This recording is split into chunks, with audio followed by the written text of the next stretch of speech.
কেমন আছেন? আশা করি সকলে ভালো আছেন, আমিও ভালো আছি।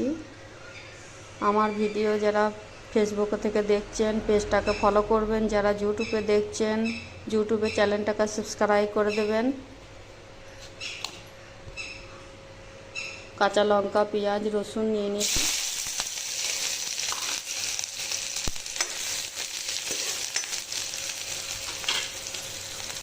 এই শাকটা রুটি খাবার শাক, আমি 3-4 দিন হয়ে গেল বানিয়ে ফ্রিজে স্টোর করে রেখে দিয়েছিলাম। এতে পেঁয়াজ, রসুন, কাঁচা লঙ্কা, নুন সব কিছু দেওয়া আছে।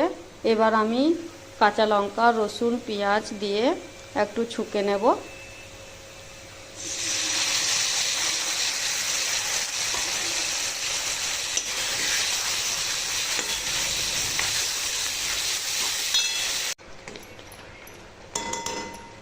আমার রান্নার রেসিপি আপনাদের কেমন লাগলো অবশ্যই কমেন্ট